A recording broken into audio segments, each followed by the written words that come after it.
다 같이 묵상 기도를 드리겠습니다.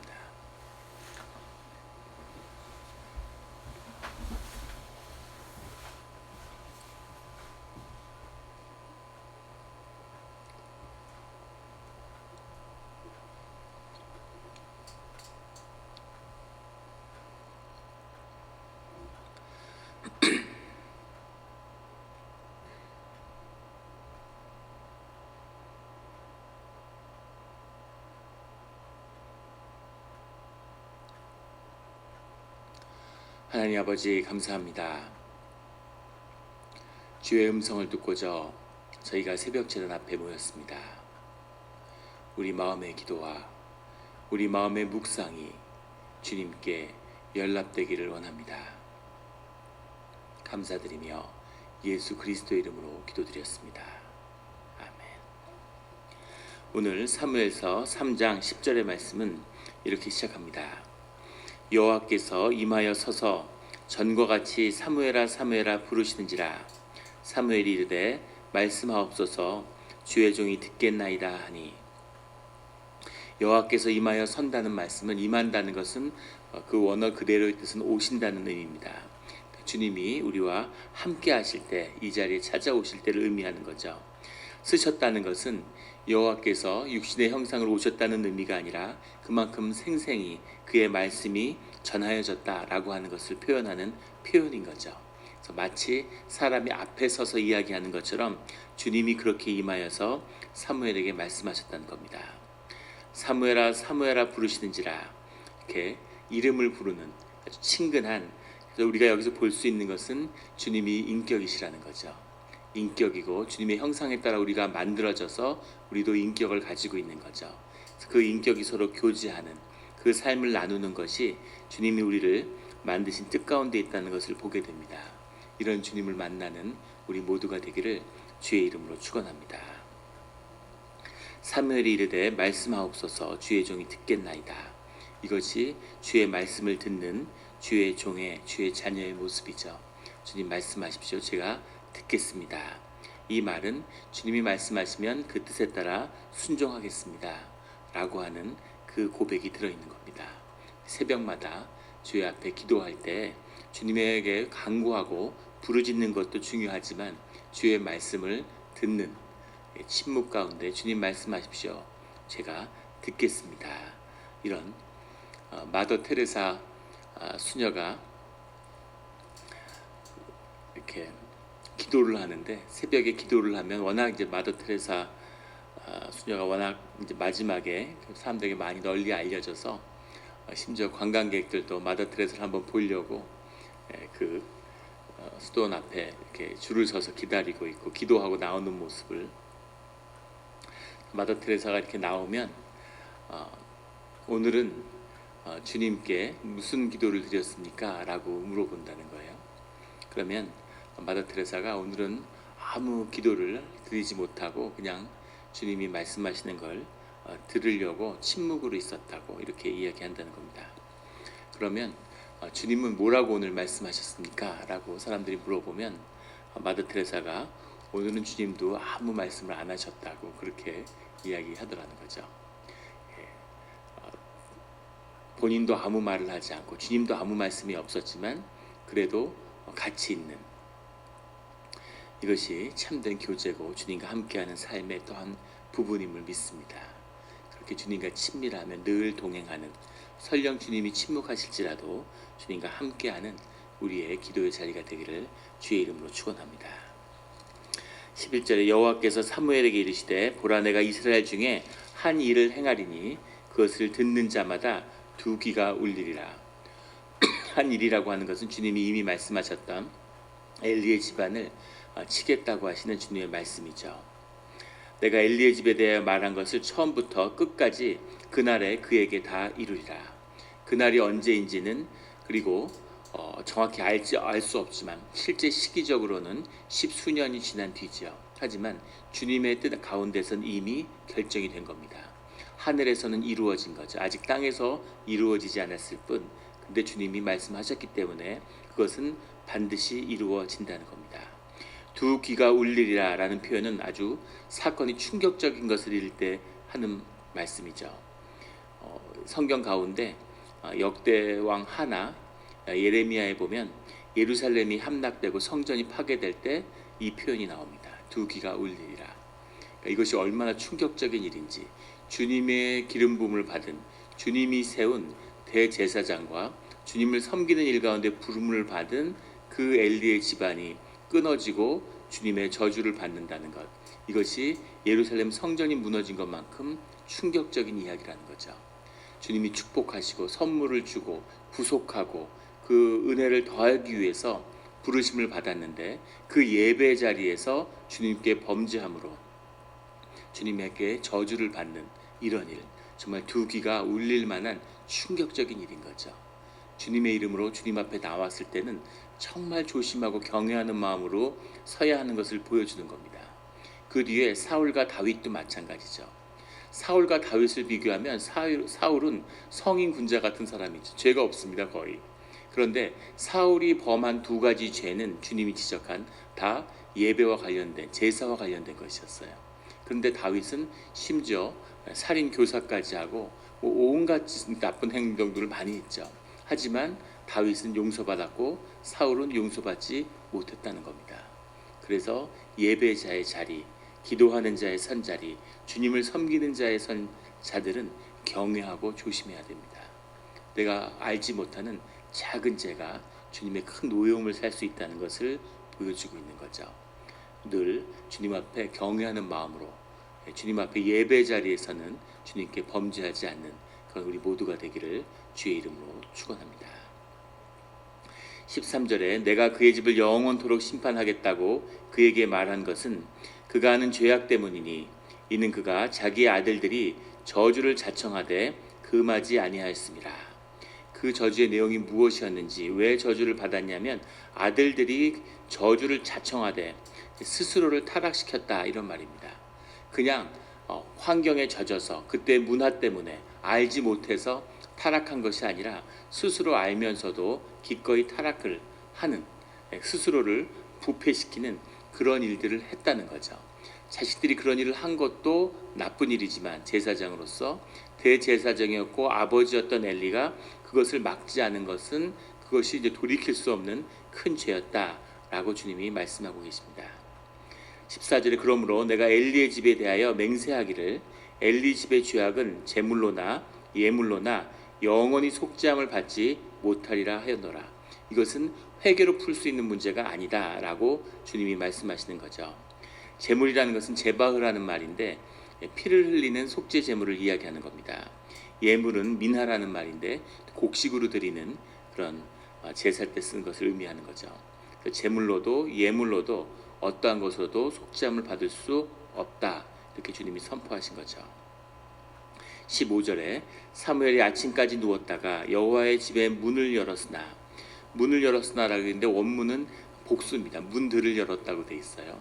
그래서 아침에 일어나서 여러 가지 문을 여는 거죠. 성전은 장막으로 돼 있지만 여러 부속 건물에 실로에 오랜 세월이 있다 보니까 부속 건물로 둘러싸여 있다는 것을 알 수 있습니다. 그래서 그 문들을 여는 것, 문지긴 거죠. 성전 문지긴 겁니다. 이것이 사무엘이 하는 일이죠.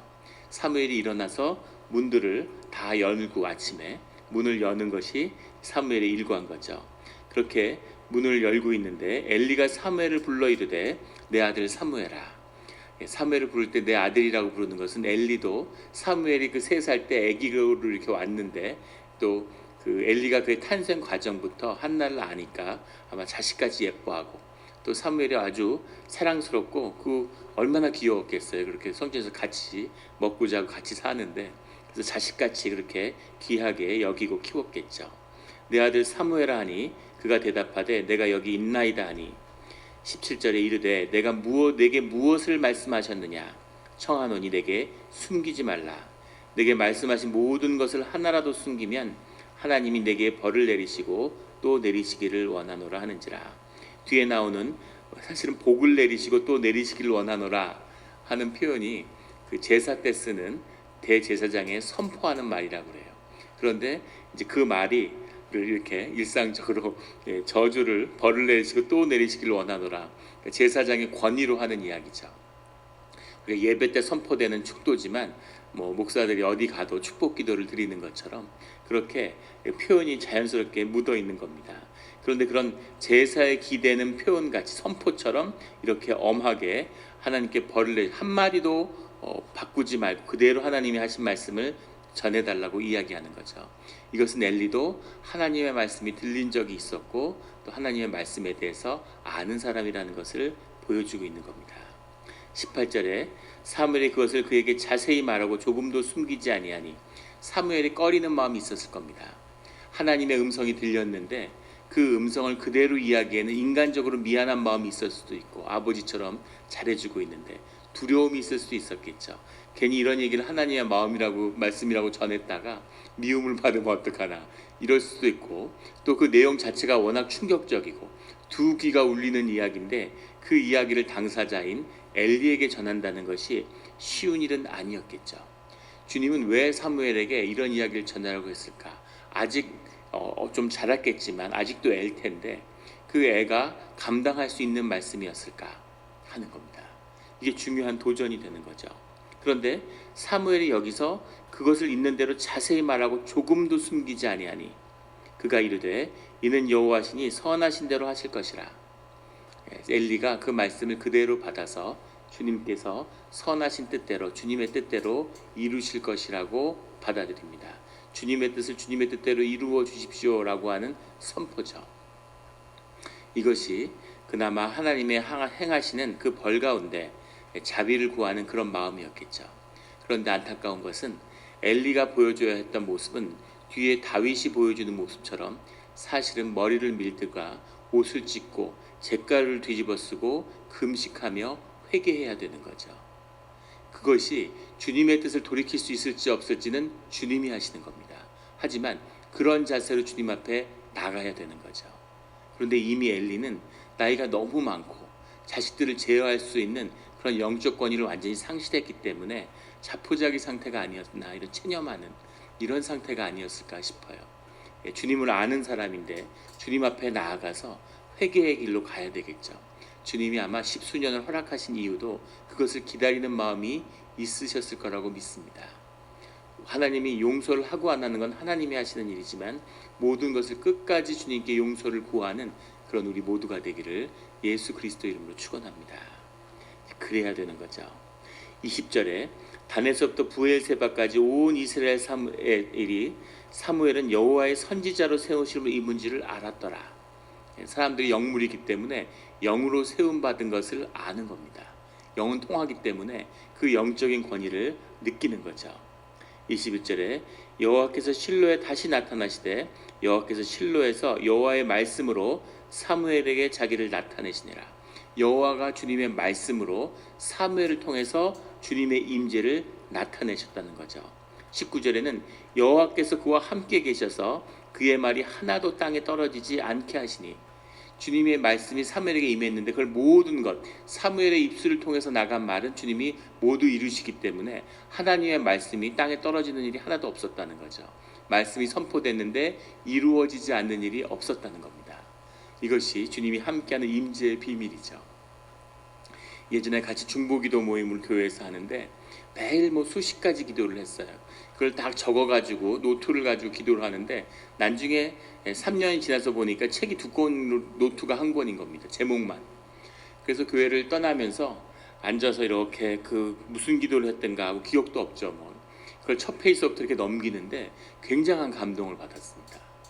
그 기도하는 순간 우리는 기도할 딱 떨어지면 이루어져야 내가 원하는 대로 이루어져야 기도에 응답받았다고 생각하지만 하나님이 하나님의 때 그 모든 기도를 다 이루셨구나 하는 것을 알게 된 거죠. 아, 그래서 기도를 해야 되는 거구나, 무조건 기도를 해야 되는구나 하는 것을 깨달았던 그런 기억이 납니다. 그래서 그것이 기도가 될까 안 될까 우리가 가늠할 필요가 없고 우리의 마음을 있는 그대로 주님께 다 올려드리는 거죠. 주님이 임재가 함께 하시면 주님이 그 모든 것을 다 이루시는 겁니다. 그 모든 것이 이루어지는 우리의 기도의 자리가 되기를 주의 이름으로 축원합니다.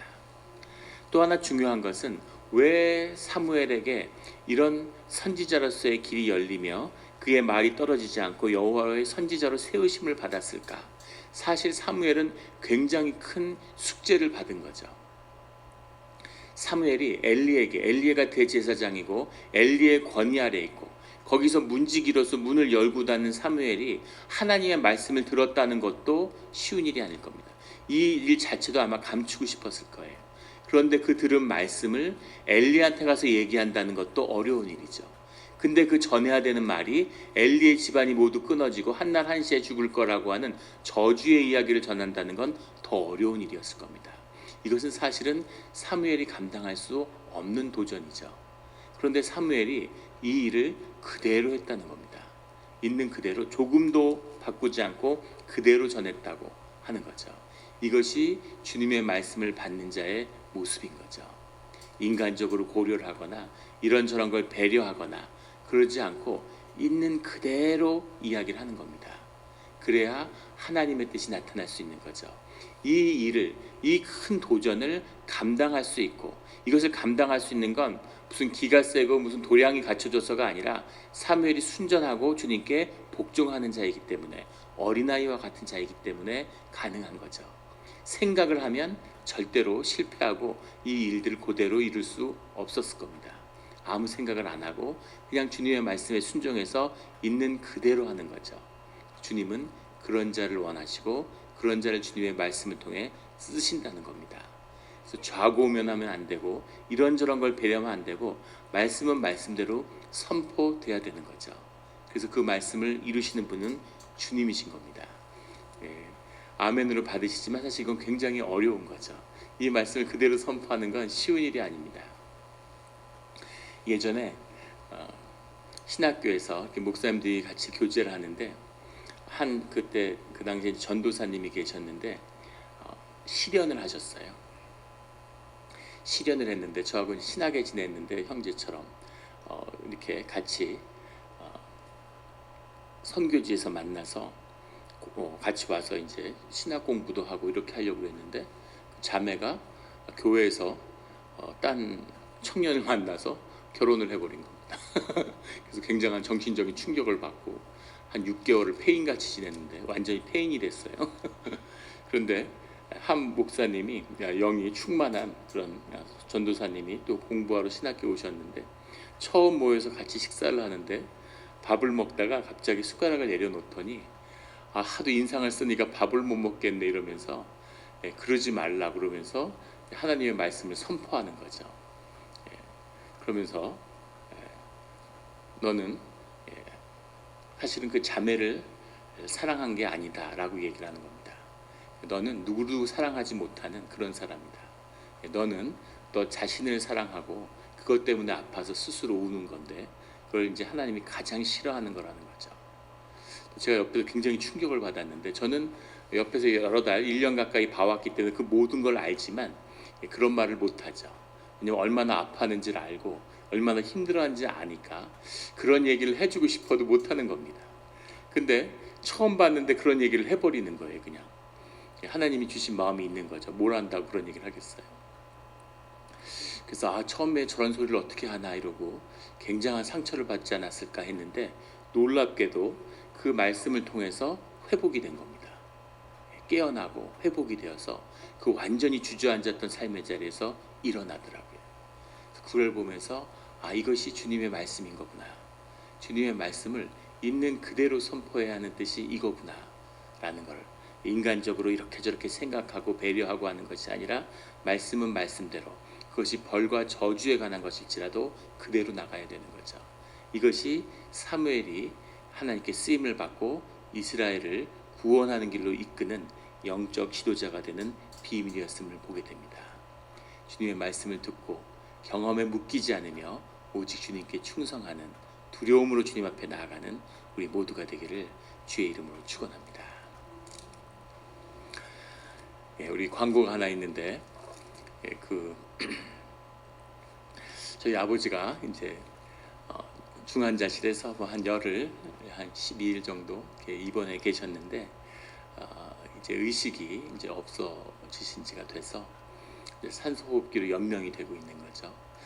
그런데 이제 병원에서 원래 연명 처리를 하지 않겠다고 이야기하셨었기 때문에 평소에 그래서 이제 연명을 중단하고 아마 이번 주 중에 장례가 날 것 같습니다.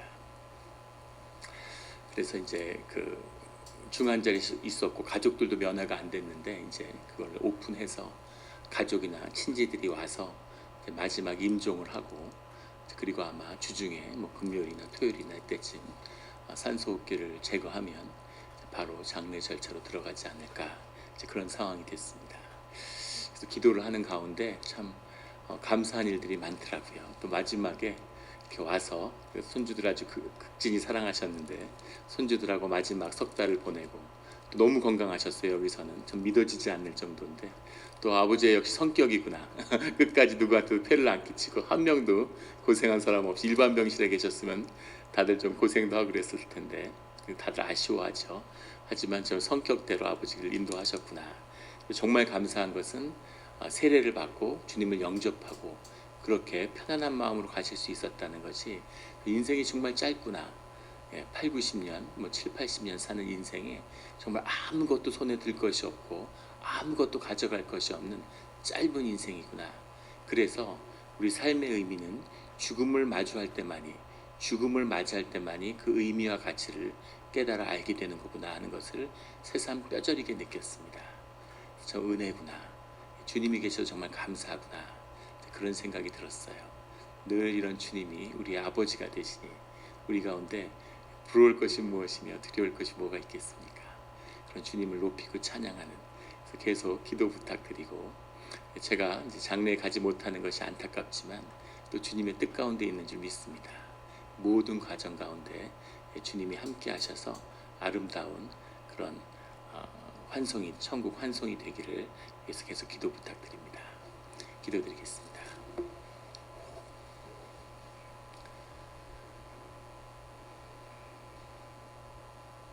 하나님 아버지 감사합니다. 주님 귀한 말씀으로 주님의 임재를 우리에게 느끼게 하여 주시니 감사합니다. 주님의 음성을 듣고자 모였습니다. 우리 가운데 내 생각이 너무 많고 내 경험이 너무 많고 내 의지가 너무 많아서 내 소리가 너무 커서 세상의 소리가 울려서 주님의 미세한 세미한 그 음성을 듣지 못합니다. 주여 아버지여, 마음을 내려놓고 우리의 에고를 십자가에 못 박고 거짓을 십자가에 못 박고 오직 진실하게 우리의 마음속 깊은 곳에 울리는 주의 음성을 듣게 하여 주시옵소서. 그 음성이 생명이며 그 말씀이 우리의 힘이 되는 것임을 우리가 몸으로 깨달아 그 말씀에 의지해서 살아가는 우리의 삶의 자리가 되게 하여 주시옵소서. 말씀을 받는 새벽의 자리가 되게 하시고 이 말씀을 통해 주의 임재를 경험하는 새벽의 자리가 되게 하여 주시옵소서. 이것을 통해서 주님의 뜻이 선포됨으로 우리 교회 가운데 영적 권위가 단단히 세워지며 하나님이 높임을 받으며 오직 하나님의 말씀에 순종함으로 주님의 말씀이 떠나지 않는, 주님의 말씀과 함께 흘러가는 우리 교회와 공동체가 되게 하여 주시옵소서.